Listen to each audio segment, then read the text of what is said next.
వచ్చింది అధ్యక్ష. వీళ్ళు ఇచ్చేటువంటి 6,000 రూపాయల గొప్పన లేక 2 లక్షల రూపాయల డ్రిప్ గొప్పన వ్యవసాయ యంత్రాలు అధ్యక్ష, ట్రాక్టర్లు ఇచ్చాం, ఏ పనిముట్లు కావాలంటే ఆ పనిముట్లు ఇచ్చాం అధ్యక్ష, ఫర్టిలైజర్ సబ్సిడీలో ఇచ్చాం అధ్యక్ష.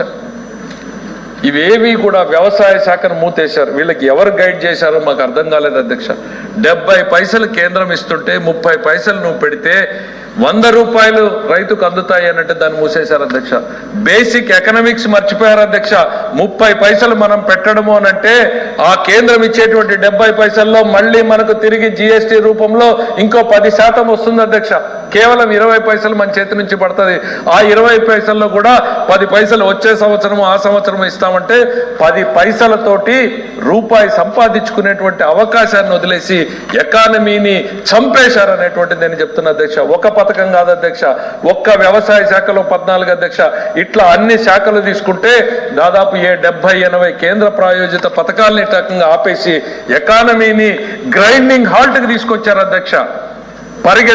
పరుగులు పెట్టాల్సినటువంటి ఎకానమీ ఈరోజు రాష్ట్రం, నా ఆర్థిక శాఖ మంత్రిగా నేను చెప్పేది అధ్యక్ష, ఈరోజు రాష్ట్రంలో మా ముందున్న సవాళ్ళు రాష్ట్రంలో ఉన్న ఫైనాన్షియల్ క్రైసిస్ కాదు అధ్యక్ష, రాష్ట్రంలో ఉన్నటువంటి ఎకానమీ క్రైసిస్ పెద్దది అధ్యక్ష. ఎకానమీ నడుస్తూ ఉంటేనే, ఎకానమీ పరుగులు పెడుతూ ఉంటేనే ఆదాయం అనేటువంటిది వస్తుంది. మా ఫైనాన్షియల్ క్రైసిస్ నుంచి పరుగులు బయటకు పడతాం అధ్యక్ష. ఇవాళ మా నమ్మకం ఏంటి అధ్యక్ష, బ్రాండ్ ఏపీ పోయింది కానీ బ్రాండ్ చంద్రబాబు, బ్రాండ్ సిబిఎన్ ఉంది కాబట్టి ఇవాళ రాష్ట్రం తిరిగి పరుగులు పెడుతుంది అన్నటువంటి నమ్మకం మాకుంది అధ్యక్ష. దాని వెనకాల ఇవాళ మా ఎన్డీఏ మిత్రులుగా ఉన్నటువంటి పవన్ కళ్యాణ్ గారు మాకు అందిస్తున్నటువంటి సపోర్ట్ కావచ్చు, కేంద్రంలో ఉన్నటువంటి నరేంద్ర మోడీ గారి ప్రభుత్వం మాకు అందిస్తున్నటువంటి సపోర్ట్ కావచ్చు, నిన్నటికి నిన్న కేంద్ర బడ్జెట్ లో వాళ్ళు చూపించినటువంటి ప్రేమ అభిమానం కావచ్చు, అమరావతికి 15,000 కోట్లు ఇవ్వడం కావచ్చు, పోలవరాన్ని పూర్తి చేస్తామని చెప్పడం కావచ్చు, మరీ ముఖ్యంగా వెనుకబడినటువంటి జిల్లాలకు మా మిత్రులు ప్రకాశం జిల్లాతో కలిపి మా వెనుకబడిన జిల్లాలన్నింటికీ కూడా బాసటగా నిలుస్తామని కేంద్రం చెప్పినటువంటి, మేము అడిగినటువంటివి అడిగినట్లుగానే కేంద్రం ఆమోదించడము అనంటే ఈ రాష్ట్రానికి మళ్ళీ ఒక వైభవం రాబోతుంది అన్నటువంటి ఒక్క నమ్మకం మాత్రమే మిగిలింది అధ్యక్ష. మిగిలిన అన్నింటినీ కూడా చిదిమేస్తే ఇవాళ బ్రాండ్ సిబిఎన్ ఒక్కటి పేరుతోటే మేము ముందుకు పోదలుచుకున్నాం అధ్యక్ష. అదే ఈ రాష్ట్రాన్ని గట్టెక్కిస్తుంది అని కూడా మేము ప్రగాఢంగా నమ్ముతున్నాం అధ్యక్ష. ఇక ప్రభుత్వ టెర్రరిజంతో పెట్టుబడులు పరారు కాదు అధ్యక్ష, ఉన్నటువంటి తరలిపోయినటువంటి కంపెనీలు, అమర్ రాజా బ్యాటరీస్ అధ్యక్ష 12,000 మందికి ఉద్యోగాలు ఇచ్చేటువంటి కంపెనీని మెడ మీద కత్తి పెట్టి, ఫ్రీడమ్ ఫైటర్ ఫ్యామిలీ అధ్యక్ష, వాళ్ళ గ్రాండ్ ఫాదర్ ఫ్రీడమ్ ఫైటర్, వాళ్ళ మదర్ ఒక మంత్రి, వాళ్ళ ఫాదరు ఎన్ఆర్ఐగా ఉండి ఈజ్ అ గ్రేట్ ఇండస్ట్రియలిస్ట్ అధ్యక్ష. మనం టాటా గురించి మాట్లాడుకుంటున్నాం, మన రాష్ట్రంలో అదే నిబంధనలు పాటిస్తున్నటువంటి ఈ అమర్ రాజా బ్యాటరీస్ గురించి మనం మాట్లాడుకోలేకపోయాం అధ్యక్ష. అట్లాంటి వాళ్ళని తరిమేస్తే ఇవాళ తెలంగాణకి వెళ్ళి 10,000 కోట్ల రూపాయలని పెట్టుబడి పెడుతున్నారు అధ్యక్ష. ఎవరికి నష్టం అధ్యక్ష ఇది? జగన్మోహన్ రెడ్డి గారికా, ఈ రాష్ట్రానికా, రావాల్సిన ఉద్యోగాలు రావాల్సినటువంటి పిల్లలకా నేను అడుగుతున్నా అధ్యక్ష. ప్రతి జీవితంలోనూ కల్లోలం లేపినటువంటి జగన్మోహన్ రెడ్డి గారి ప్రభుత్వానికి నిరసనగా ప్రజలు ఇచ్చినటువంటి తీర్పునైనా గుర్తిస్తే మంచిదని చెప్తున్నా అధ్యక్ష. ఇక నేరాల గురించి, టీవీల్లో చూసేటువంటి నేరాలు ఘోరాలు చాలా తక్కువ అధ్యక్ష. రోజుకు ఒక్క ప్రోగ్రామ్ వేస్తాడు అధ్యక్ష, 5 ఛానల్ కలిపితే 5 ప్రోగ్రాంలు వేస్తారు అధ్యక్ష.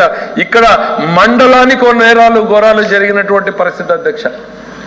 గంజాయి వాడకం విపరీతంగా, ఎంత బాధాకరం అధ్యక్ష.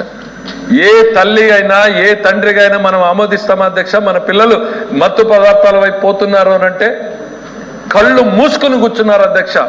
నువ్వు పరిపాలన చేసినా చెయ్యకపోయినా ఈ రాష్ట్రంలో ఒక యువతని నిర్వీర్యం చేసే దిశగా ఈ సమాజం నడుస్తూ ఉంటే ముఖ్యమంత్రిగా మీరు తీసుకున్నటువంటి చర్యలు ఏమి అని నేను అడిగాను అధ్యక్ష. ఆ రోజు ఏం లేదు అధ్యక్ష. గంజాయి పెంచే వాళ్ళని ప్రోత్సహించడం, గంజాయి రవాణా చేసే వాళ్ళని ప్రోత్సహించడం, పోలీస్ జీప్లో తీసుకెళ్లినటువంటి సంఘటన మనం చూసాం అధ్యక్ష. ముఖ్యమంత్రిగా ఆ రోజు ఉన్నటువంటి వ్యక్తి తీసుకున్నటువంటి చర్యలు ఏంటి అనేటువంటిది నేను అడుగుతున్నా అధ్యక్ష. ఎమ్మెల్సీగా ఉన్న వ్యక్తి డోర్ డెలివరీ చేస్తాడు అధ్యక్ష డెడ్ బాడీని. డాక్టర్ సుధాకర్ అనేటువంటి వ్యక్తి మాస్క్ అడిగాడు అధ్యక్ష. కోవిడ్లో మాస్క్ అడిగిన ప్రాణానికి ఆయన పట్ల ఈ ప్రభుత్వం అవలంబించినటువంటి విధానాన్ని ఏ రకమైన టీవీలో చూసాం అధ్యక్ష. చేతులు వెనక్కు కట్టి నడి రోడ్డు మీద పోలీసులు ఈడ్చుకెళ్తుంటే ఈ సమాజం మొత్తం కూడా రోధించింది అధ్యక్ష.